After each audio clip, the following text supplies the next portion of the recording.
dengan UGM kan gitu kan. Dengan Brawijaya terkait program pakan SPG kita dulu itu Prof. Hendrawan ya. Ini ya yang hasilnya yang kita trial dulu. Hasil ini bukan menjadi suatu acuan yang pasti, tetapi kita bisa lihat potensinya. Nah, untuk pakan SPG 801 itu yang di standar, kemudian kontrol itu pakan peternak, artinya pakan sermik. Gap harganya mungkin sekitar 1000-an.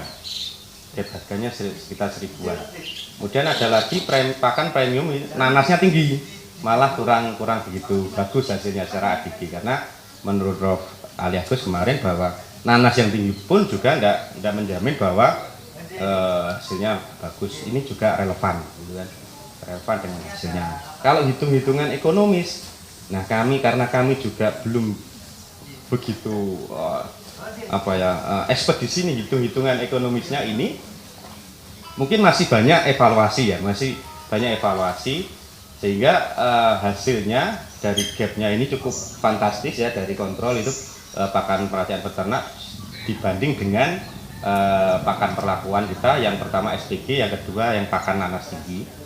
Ya, hasilnya dari keuntungan kotor 1 juta dibanding 7 juta, 8 kali. Nah, ini perlu konfirmasi lagi dari Prof. Ali dan Bapak-Bapak sekalian bahwa hasil ini sepertinya akan arahnya seperti apa untuk pakan yang kedua tadi yang akan kita munculkan. Seperti itu. Ini kita penelitian mulai dari umur berapa ya? Umur sapinya bermacam-macam, bobotnya 300 kilo sampai waktu itu sekitar 390-an lah, 3 bulan sampai dipotong. Kita analisa persentase karkas antara pakan peternak dengan pakan SPG waktu itu sekitar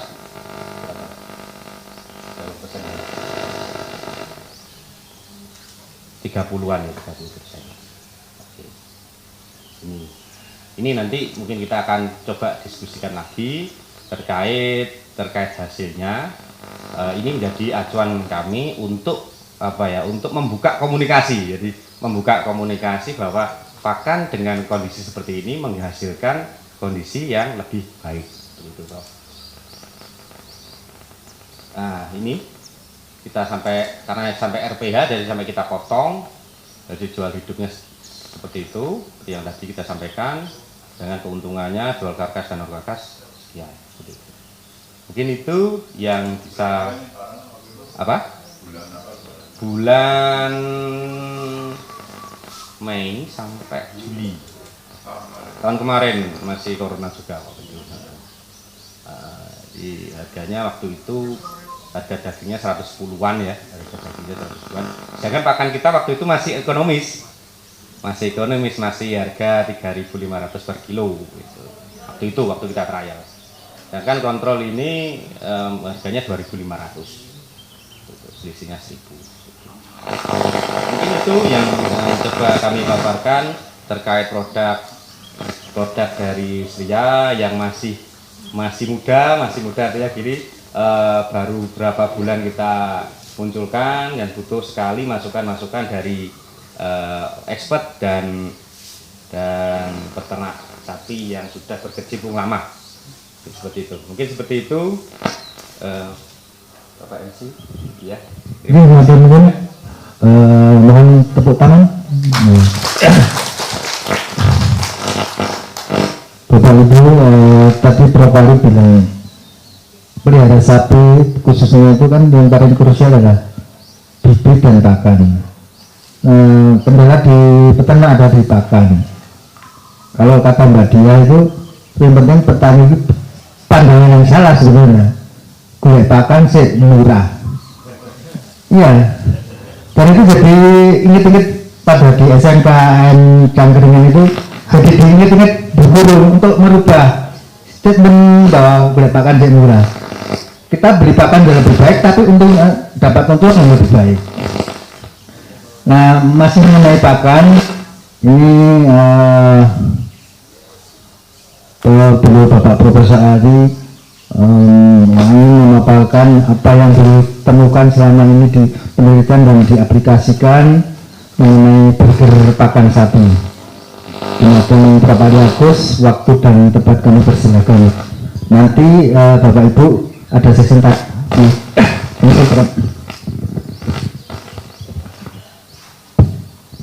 Oke, terima kasih Pak Waluyo. Bapak sekalian, saya melanjutkan setelah dari Sria tadi. Sria ini perusahaan yang sudah lama sebenarnya, cuman kadang-kadang pindah ganti pemilik. Itu sama seperti sapi ya. Misalnya sapinya Pak Dukung, gue didol ketemu sungai Sopo. Nah ini Goltinuku ya didoli perusahaan. Itu jadi nek lu hebat menahnya tuku perusahaan. Orang tuku sapi Pak. Itu perusahaannya jadi.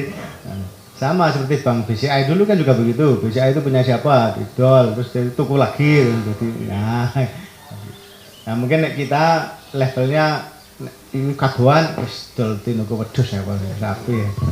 Sama seperti kita ini ya. Jadi entitasnya itu komoditas. Ya. Nah tadi dari Sirel sudah menyampaikan beberapa pengalaman karena pengalaman banyak di ayam dan turunannya. Tetapi kali ini holding company yang besar, jadi tidak hanya di ayam tapi juga di sapi. Sebenarnya juga punya sapi yang di Lampung ya Pak ya. Ada sapi perahnya kalau tidak salah mungkin sudah hampir 3 ribuan kalau tidak salah. Berapa ya? Sapi perah. Kalau sapi potong hampir 20 ribuan. Ya.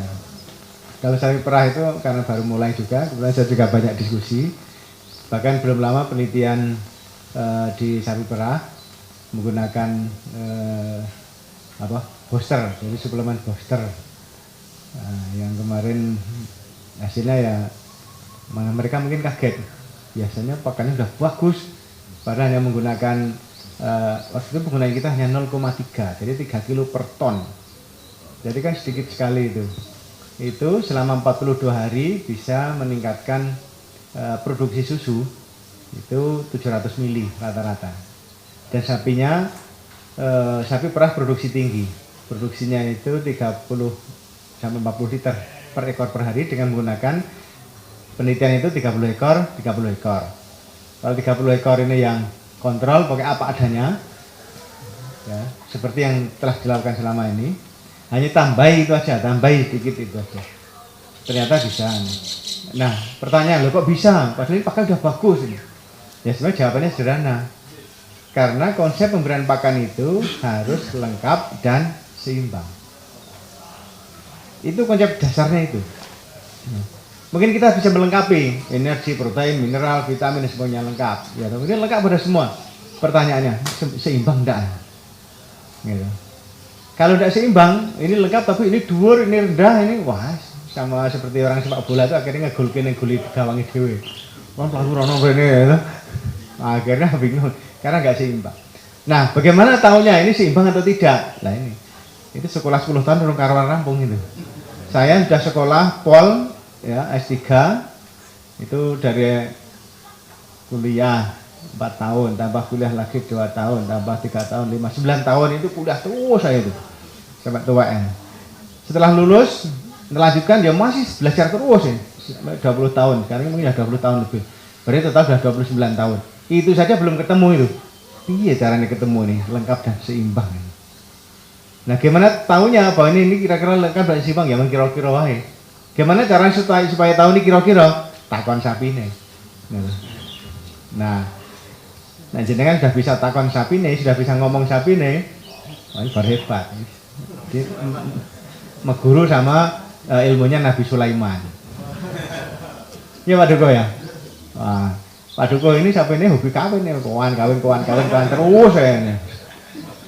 Tapi nggak ngerti, ada faktor niru orang sapinya itu. Jadi bulan lalu Pak ya, baru dibawa pulang itu berapa bulan ya? Ditambahkan. 5 bulan sekarang ambilnya kumpulnya. Udah 5 bulan ya. Berarti baru diambil dari sini kurang lebih belum ada 2 bulan ya. Diambil dari sini kan belum ada 2 bulan. Belum. Jadi kita punya program waktu itu bengkel sapi hobi kawin. Jadi sapi hobi kawin itu yang kawan kawin rada didadi nih.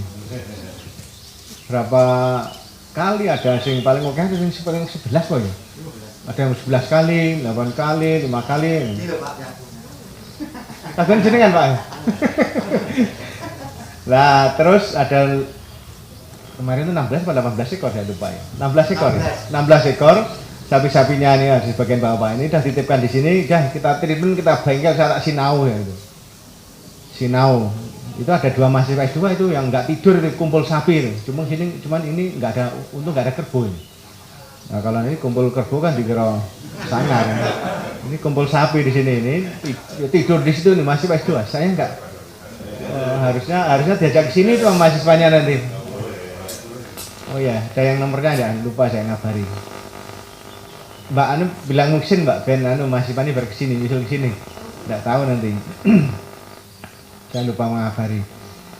Nah, setelah kita pelajari, kita bengkel, kita ini biasanya kan tadi 2 faktor ya, faktor sapinya sama faktor pakannya. Kalau sapi itu wis dari sononya ya, dari kita mau gawe rekayasa iki ya ora gampang, butuh waktu lama. Coba kan sapi ini wis ngono kuwi ana sing meskipun sama-sama kakinya 4. Ya, sapi ana sing lemu, ana sing kuru, ana sing kelemon, ana sing tergantung keturunannya dari mana ya. Induknya kayak apa, dulu bapaknya. Kalau kita ini kan jarang mencatat sapi ini bapaknya siapa, ibunya siapa. Ya, induknya siapa, simbahnya siapa, kakeknya siapa, kan tidak pernah nyatet itu. Akhirnya tidak karu-karuan. Empuh ya sopo, makanya blontang-blonteng tidak karu-karuan. Itu karena campur. Ketika campur udah macam-macam ini, implikasinya, dampaknya adalah sapi-sapi ini ada kelemahan. Kelemahannya adalah di reproduksi. Jadi reproduksinya itu tidak. Padahal sapi-sapi itu bagus Pak itu. Ya, sapi-sapi bagus, bentuknya bagus. Wah kalau nonton itu jeger. Ya. Sapi ini Pak Dogo itu bagus banget itu. Ya. Nah, tapi itu tadi punya kelemahan. Nah, kelemahan itu ingin coba kita atasi. Kalau lewat bibit agak susah, maka lewat pakan. Kenapa pakan bisa? Karena pakan jangka pendek langsung bisa ketahuan hasilnya. Kita juga bisa ngotak-atik supaya ransum itu lengkap seimbang gitu. Ini belum tentu. Kagone jenengan awal-awal nggih gitu Pak ya. Ketok jane neru, aku wis neru sapi, pokoke carane nggih pakan burger melu. Jebule kok ya sapine ora lemu-lemu. Akhirnya apa yang terjadi? Mangane oke ya ora lemu. Padahal pelihara sapi itu kuncinya yang penting sapine mau makan, ya toh. Yang kedua mangane oke. Itu yang prinsip yang pertama, dan yang kedua mau makan mangan oke, yang ketiga lemu. Nah yang keempat baru untung. Nah harus ada 4 indikator ini.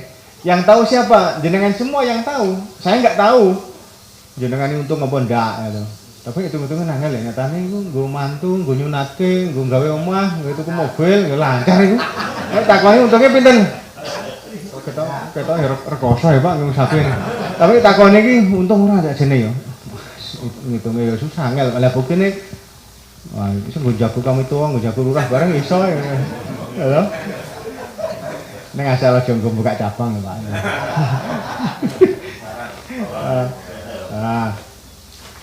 Nyekolahke ngedol sapi, ya lho. Mantung ngedol sapi. Tuku motor, tuku mobil, tuku omah, tuku sawah yang ngedol sapi. Karena sejak kecil itu memang biasa dengan sapi Pak. Jadi memang sudah terbiasa saya itu. Jadi dengan sapi itu ya seperti saya kemana-mana itu ya dolan nggone. Tidak hanya dalam negeri, di luar negeri. Misalnya takoni aku tak nonton sapi ya. Kadang dino kumpul sapi. Kumpul sapi terus ya. Karena kepengen sinau tadi. Nah, jadi kembali sini bibit dan pakan. Nah, pakan kuncinya gelemangan, mangane oke, sapi ini lemu, untung. Ini bisa terjadi apabila apa? Kalau bibit tadi kan susah kita nganu bibitnya. Nah, angel-angel tadi kawan-kawan kemarin ya dilempet aja, angel dijolke gitu Pak. Tukar tambah, dijolke. Yang penting iso gelem bunting. Nah, kalau wis gelemangan, mangane oke, lemu, untung. Syarat untuk bisa ini harus lengkap dan seimbang. Supaya tahu bahwa ini lengkap atau seimbang gimana? Jenengan yang tahu sendiri, belajarnya kepada sapinya. Ini sapi ini njaluk mangan apa njaluk kawin ini? Pada bengak-bengok itu enggak nggih. Bengak terus ini. Wah, jebule njaluk kawin, pikiran njaluk mangan. Nah, misalnya gitu. Nah, kita harus menjadi peneliti. Jadi panjenengan semua itu jadi peneliti. Sama seperti saya itu kalau nggak neliti nggak ngerti nih. Sapi apa nih? Bahkan ada yang teliti sampai detail itu ya. Milih sapi yang kira-kira iso lemu itu ngasih unyang-unyangan yang di. Ya, loh, ini antara bener dan tidak itu ya Pak. Kalau sigar jangkar unyang-unyangan ini cedai udel gitu, wah sangel gimana? Halo? Ya, gelem. Loh, itu mbok sekolah tiga teliti, gue penelitian itu mungkin sudah di dokter piro mbah ngerti kula.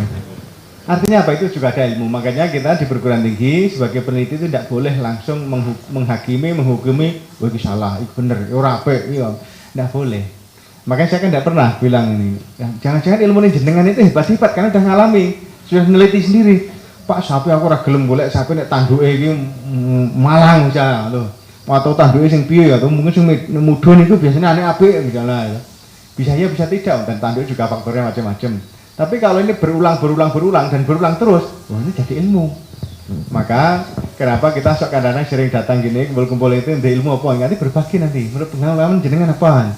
Apa ini? Nah itu nanti jadi pelajaran kita semua supaya nanti jadi naik keilmuan kita ini. Wah saya tak gini kan nggak begitu ya Pak. Aduh, kok nggak? Ya nanti kita pelajari bareng-bareng. Di sini juga banyak kasus-kasus Pak. Kasusnya ya macam-macam. Ya. Nah, kembali ke bengkel sapi bunting tadi, sapi hobi kawin. Halo. Dari 16 kelihatannya separuh Pak ya? 8. 60% ya? 60%. Makanya kalau ada mahasiswa S2 aja langsung lulus kita nih. Berarti iso bengkel deh nih. Halo. Coba, sapi betina untuk kawin lagi itu kan butuh waktu 21 hari. Jadi siklusnya 21 hari, ini berbeda dengan manusia. Itu manusia itu kapan saja. Apalagi habis minum ya. Jadi butuh waktu 21 hari. 21 hari ini ya, kalau seandainya dikawinkan gagal, berarti kan selama 21 hari itu kita ngasih makan gratis. Percuma, rugi lah. Apalagi kalau ini sapi perah, Pak. Ya, kalau sapi perah berarti nggak keluar susunya, gitu. Artinya kan rugi 21 hari. Kalau biaya pakan 10.000 misalnya per ekor hari, padahal pakannya bisa lebih gitu. Kalau 10.000 saja sudah 21 dikalikan 10.000, 210.000 per ekor. Itu dari 10.000, lain 20.000, berarti kan 420.000. 420.000 itu udah hilang. Sapi ini bisa rapat lemu, gitu.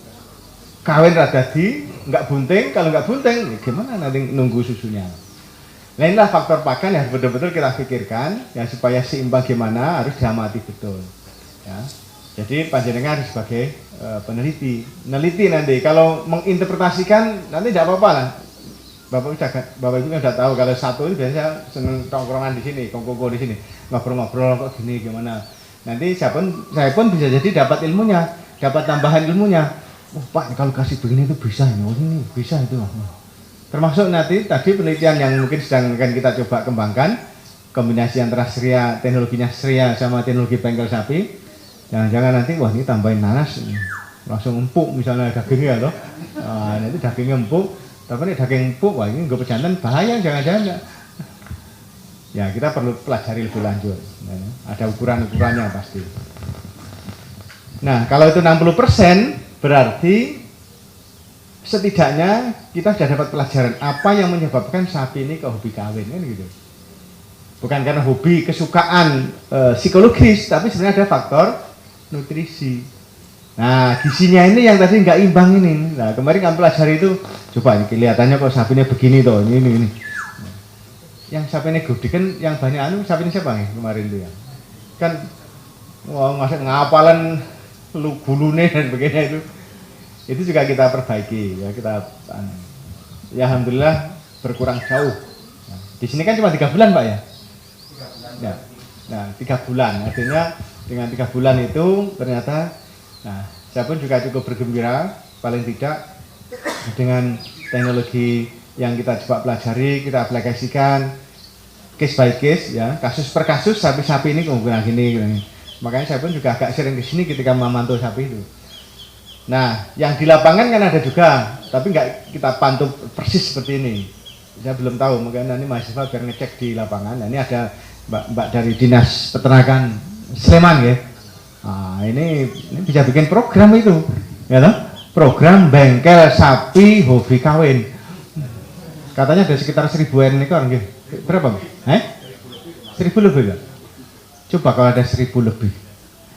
Ada 1000 lebih itu berarti dalam satu siklus kalau 1000 kalikan 210.000 kalikan 1000 berapa itu? 21 juta. Berarti dalam satu siklus kegagalan reproduksi di Sleman ada kerugian umum di masyarakat 21 juta. Itu baru 1000. Oke.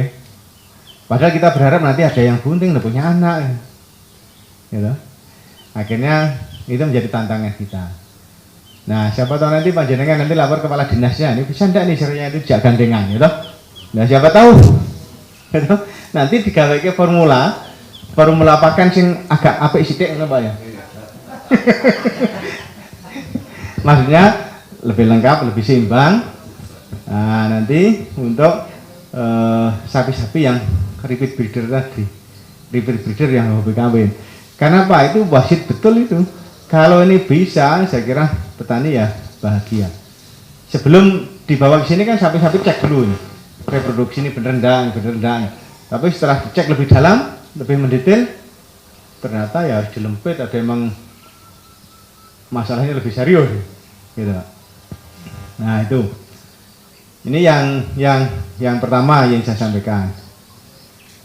Kemudian yang kedua, kenapa kita menggunakan teknologi fermentasi? Nah, ini berbeda dengan negara-negara lain. Saya mungkin sudah lebih dari 40 atau 42 negara saya sempat berkunjung sejak tulang gini. Sekali ada kesempatan saya mesti pengen delok sapi. Nah, perlu malah berkunjung ke pasar sapi. Kan tapi ya belum tentu juga pas iso ketemu nonton pasar sapi. Karena pasar sapinya kan beda. Kalau kayak di Australia itu lelang, sistem lelang. Jadi jelas. Di Korea juga begitu. Lelangnya kalau di Korea itu malah lelangnya kakas. Jadi sapi sudah dipotong, digantung gitu, terus ditempel. Ini ya tukang lelang saya nonton. Oh ini sekian, ini sekian, tapi bayar dari peternak. Nah, ini model-model itu juga beda-beda setiap negara. Nah, negara-negara yang maju, negara-negara yang mengandalkan sistem bisnis peternakan sapinya itu sudah mantap, mereka itu jarang sekali menggunakan limbah pertanian dan limbah industri. Kalau ngasih pakan sapi itu ya jagung, apalagi di Amerika, di Kanada, jagung itu dibuat grontol, nanti digiling, bukan digiling, digilas. Ya. Jadi jagung itu dikukus dulu, neng kukusnya bayangannya jangan kukus kayak pakai panci gini loh, mau sapi ini 3.000 apa ya, malah kukus piye ya. Ya, tapi sebenarnya teknologi nenek moyang kita sendiri ada itu. Dibuat grontol, setelah itu digiles seperti emping. Jadi emping jagung. Sapi itu pangannya emping jagung. Nah, bahasa Jawanya konflik tadi Pak. Nah. Jadi flaking itu digilas, jadi gepeng, persis kayak kita makan emping lingjo niku. Nah, itu kan teknologi nenek moyang kita. Lah nang kene senane wong akeh jagung pakai sapi. Ya toh? Di samping larang regane, wah itu bersaing jagung itu pangan menungso ya. Kita aja juga mangan. Triping telur itu juga untuk. Nah, di sana itu kalau makanan ternak itu pakannya memang betul-betul pakan yang tidak limbah. Kalaupun limbah yang kualitas bagus. Contoh, jagung itu kan turunannya banyak. Setelah diambil minyak jagung, ada limbahnya, hasil sampingnya. Ya, ampas minyak dari jagung itu ada 2 dan itu kualitasnya bagus. Corn gluten meal atau corn gluten feed. Corn gluten meal itu proteinnya tinggi. Corn gluten feed seratnya tinggi karena dia masih kulit luar itu. Nah, kalau mereka sistem beternaknya begitu. Kalau rumput ya rumput lapangan itu. Rumput lapangan, tapi ya di sana lahannya kan luas, semuanya pakai mesin-mesin. Nah kalau kita ini kan ngenteni panen dhisik lagi golek pakan sapi. Padi dipanen lagi jeramine. Nanti dibagai setelah beras padi gabah digiling, beras untuk manusia sekam, kadang sekam, ada campurannya. Dedaknya untuk sapi. Belum ampas-ampas yang lain. Entah itu kulit kakao, kulit coklat, kulit kopi, terus wah macam-macam itu semua limbah. Ya toh? Jadi ini berbeda dengan negara-negara maju itu di Australia, Amerika. Maka kita itu tidak bisa meniru persis kalau mereka itu kerjakan. Maka kalau kita sekolah kuliah di luar negeri nanti mempraktekkan langsung apa yang dilakukan di sana dibawa ke sini diketawain orang. Tidak jadi. Oh di sana itu begini, oh di sini iya di sana begini, begitu di sini nggak begitu, tidak bisa. Ya. Maka karena kita mengandalkan limbah pertanian, limbah industri, ampas kecap, kulit kedelai, ya terus ampas tahu, ampas bir atau apa sajalah. Selama nggak bisa dimakan manusia dan mau diberikan sapinya, dilewatkan sapi. Itu hebatnya sapi-sapi kita ini, Pak. Sapi-sapi Indonesia ini. Tapi karena ini limbah pertanian, limbah industri, ya namanya aja limbah, hasil samping dari produk utama, entah itu biji jagung, biji kedelai, biji padi, ya pasti nggak ada gizinya. Karena nggak ada gizinya, dikasihkan makan, buat mangane oke. Nah, makanya 4 syarat tadi ya. Sapi ini mangane oke ini. Gelemangan mangane oke, tapi kok ora lemu. Nah, ini baru ketemu faktor. Karena apa? Ini tadi limbah pertanian dan limbah industri itu. Sehingga kita terserap. Tinggal terserap ya jadi telek kabeh, makanya kotorannya oke. Nah, panjenengan nanti saya beritahu tips 1 nih. Cara ngecek sapi ini mangane apa ora. Itu nanti tonton kotorannya. Fesesnya itu. Fesesnya anggar hitam metutuk ini ya kalau dia itu nggak gini kok gunungan, gunung Merapi ya, enggak nih. Wah, keras. Itu pertanda dia kurang gizi. Ya. Jadi jenengan Pak Japine nek pas pakane padahal apik. Kok gini kok ini. Nah. Itu kurang gizi. Tetapi kalau itu misalnya kok wencer malah kenjeren, itu bisa jadi KPN. Karena KPN, maka pakan ini cepat lewat ning saluran pencernaan. Wah, keluar lagi. Nggak sempat diserap. Nah, makanya itu ada adaptasi di dalam sistem saluran pencernaan sapi itu. Sapi itu memang ya hebat ya, bisa beradaptasi. Nek pakannya elek, kalau nggak percaya, pakannya jerami terus. Ya, karena udah nggak ada gizinya, pokoknya diperes-peres di dalam usus itu ya. Peres sampai akhirnya keluar pun juga sampai kayak sapi bebelen itu. Ya toh? Akhirnya keluar kotorannya. Metutuk, padat, ireng. Itu pertanda kurang gizi. Gizi ini serat toh. Nah, terus nek sapi ini wah karena ini dipakannya apik terus oke. Lagi kok mancur atau kok agak kenceren, agak anu. Nah, itu berarti ada gizi yang terbuang. Eman-eman. Makanya salah satu cara gimana karena yang dengan limbah pertanian, limbah industri, kita fermentasi. Kita gawe tape. Seperti mangan telo ini ya, telo ini kalau rasa digawe tape kan nggak empuk. Aromanya pun juga nggak wangi. Tapi setelah digawe fermentasi, digawe tape, lebih empuk, aromanya wangi. Kita mangan tape, telap ora kroso lho tak sak piring. Tapi masalah lagi kalau koken panas petenge. Nah, gitu. Makanya teknologi fermentasi ini juga tidak bisa serta-merta langsung diadopsi semuanya. Waton pokoknya ini. Itu juga masalah. Jadi dulu itu ada ketika kami awal-awal mengembangkan teknologi fermentasi pakan ini, kan belum banyak diekspos, ya. Masih pada banyak belum mengekspos lah, wartawan juga belum banyak yang tahu, ini belum banyak yang mengerti, masih kita simpan itu mungkin sudah 10 atau 12 tahun yang lalu. Nah, ketika sapi-sapi ini kita beri pakan pakan fermentasi, awal-awalnya juga bagus lah. Tidak hanya sapi, kambing, domba. Ya. Booming itu kan sekitar tahun 2010, 2011 ya. Wah yuk fermentasi siapa? Kambing domba rasa ngarit. Ya mungkin zamannya Gema ya, akhir-akhir semester ya gimana? untuk kambing, untuk domba, untuk sapi. Tapi karena ngertine fermentasi tok, yang terjadi adalah ada yang asidosis. Asidosis perut kembung. Asidosis kembung. Terus jagal-jagal sama bakul-bakul sate kambing pada komplain. Ini dagingnya pucat, ini daging kambing ini dipakai fermentasi ya. Nah, akhirnya tahun berapa itu ada juga ini polisi di Polda pelihara domba 100 ekor, 200 ekor. Kok ngikuti petunjuknya, ada yang ngajari begitu kan? Ini ya jangan muridnya Prof Ali Agus ini. Kalau saya pernah ngajari. Akhirnya ketemu di kampus, saya bikin acara begitu, terus ketemu gini. Katanya ini Pak, alhamdulillah saya ketemu Pak Ali Agus itu gini. Saya ini beli domba sama domba yang ceret kabeh, dipotong pucet dagingnya. Nah, gimana toh? Wah, ada dua hal. Karena ada yang ngajari itu pakai debok pisang. Terus pakai debok pisang.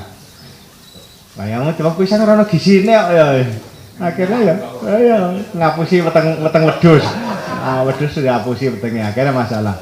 Terus yang kedua, ada yang tanya, "Pak, ini saya dikomplain bakul-bakul sate ini, daging kamu kok pucet semua ini.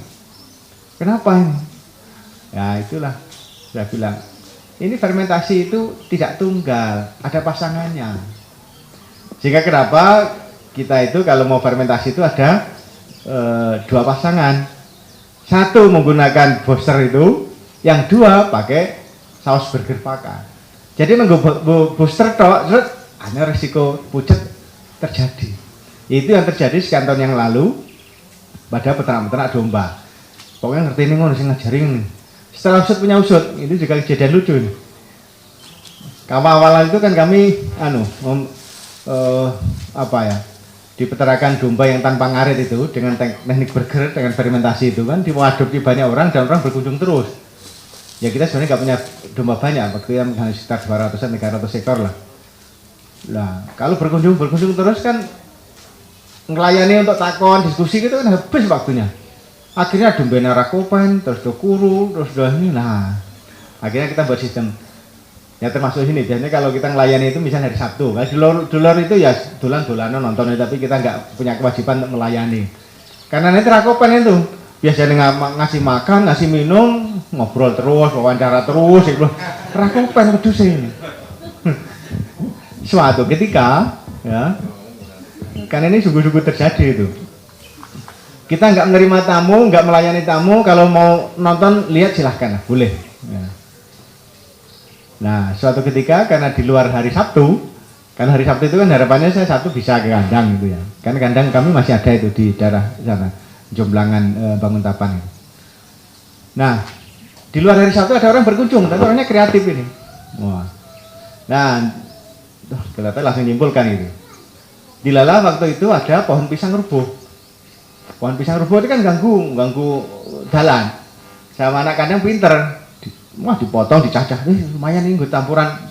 Ini sebenarnya juga uji coba rodok ngawur itu.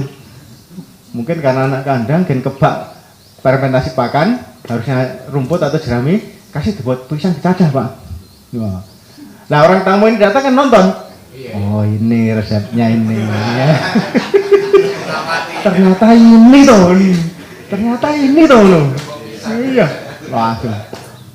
Langsung itu woro-woro pokoknya bikin training yo bayar yo ini katanya saya ngajari Pak Ali Agus ini. Wah, jeneng kudu sebut terus saya. Mau ajari kemana-mana itu. Pokoknya tebok pisang. Ya mungkin saya kira Mas Gema paham lah, mungkin yang di lapangan ya. Itu saya tahunya juga setelah diberitahu orang lain. Loh, kok bisa ini? Setelah banyak komplain loh, kan datang ke kantor. Loh, siapa yang bilang? Saya tuh nggak pernah ngajari begitu ya.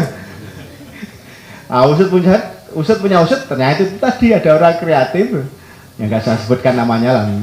Nanti pikir kabeh murid saya semua ini kreatif ini, menyimpulkan sendiri. Wah, pakai debok pisang untuk pegemuan. Setelah itu pucat dagingnya dan sebagainya. Nah, gimana ya? Cuman begini aja, Pak. Dan memang dia tidak harus pakai SPP yang namanya materi untuk fermentasi bisa aja. Tapi ada yang keliru, ada yang kurang, ada yang nggak lengkap. Maka tadi kan harus lengkap dan seimbang. Ada yang nggak lengkap, kenapa? Nggak menggunakan paket satunya, ya tidak menggunakan premix itu. makanya dagingnya pucat. Setelah itu kita beritahu kalau mau pakai ini, dah gini, biar tak ajari langsung caranya begini. Alhamdulillah kelihatan sekarang udah nggak banyak kasus lagi ya Mas ya. Sudah mulai ya nih. Nah itu sudah mempraktekkan ilmu yang benar. Nah nggak mempraktekkan ilmu yang benar kita oleh sidik neng, wah langsung kotanya ngerti kabeh, ngajari kabeh. Padahal diajari kon bayar. Kon tuku ini. Padahal kalau belajar dari saya nggak bayar. Jadi kreatif itu lah. Nah itulah ya. Sehingga akhirnya ketemu formulasi itu harus lengkap dan seimbang. Kalau ingin fermentasi ya nggak cukup hanya menggunakan burger tok misalnya, saus burger tok masih kurang. Kalau jangka panjang resikonya daging pucat tadi. Kalau jangka pendek sih tidak apa-apa karena kan sapi dipotong. Coba kalau lebih dari 3 bulan, bisa masalah. Ya. Karena saya meneliti yang booster ini itu sudah 20 tahun lebih ini. Sudah 20 tahun ini. Karena waktu itu kasusnya sama. Sapi buta, dagingnya pucat, digantung basah. Wah, terus solusinya gimana itu ya? Kan stres itu masalah di lapangan. Itu terjadi. Nah, kalau punya sapi 10 ekor lah, sapi ini 5.000 ekor. Kan dikomplain banyak orang. Nah itulah perjalanan dari sekian itu. Dapat hikmah, kemudian dapat pelajaran, kemudian kita teliti, kita kaji. Nah, sebagai peneliti itu tidak harus dosen, tidak harus peneliti. Panjenengan semua itu bisa menjadi peneliti. Karena apa? Berinteraksi langsung. Nanti kalau persoalan interpretasi, menerjemahkan, menjelaskan kenapa ini, kenapa itu, baru boleh diskusi dengan saya. Karena sinau 9 tahun paling orang gitu. Jadi nanti tak buka buku nih. Belum tentu saya bisa jawab semua juga, belum tentu. Ya, dari situ nanti oh ada ini. Kita pun di sini juga masih ada kasus. Jadi kalau jangka panjang ya, penggunaan fermentasi itu kalau jangka panjang ya, kemudian pakannya tadi nggak lengkap dan nggak seimbang, kasus-kasus lameness. Lameness itu kaki lunak, jadi mudah. Makanya kenapa kita buat ini umbaran ya. Kita umbaran itu supaya sapi-sapi itu pertama dapat sinar matahari ya, kemudian dia exercise ya, melaku-melaku dan ini akhirnya pada sembuh. Jadi kalau tidak seimbang, yang pakan fermentasi yang cepat ya, terfermentasi itu kemudian asam nanti sampai ke teracaknya, ke kakinya. Biasanya itu, makanya sapi-sapi yang gede ini sering kita diet dulu Pak. Ya. Suruh olahraga atau di diet. Ini kalau nggak di diet, makan terus ini. Sapi yang anaknya sapi gama yang itu kan sempat kita diet karena mau berdiri aja susah. Berdiri aja sampai kayak anjing dulu gini dulu. Ini setelah itu baru pantatnya diangkat. Wah ini kebesaran ini. Ini kalau nggak dibuat diet dulu, ukurannya dikurangi pakannya, bisa bahaya nanti, bisa ambruk, nggak kuat tulangnya. Nah hal-hal seperti ini kita harus amati terus. Jadi panjenengan itu yang punya sapi di situ ngontrol betul, lihat nih, lihat itu.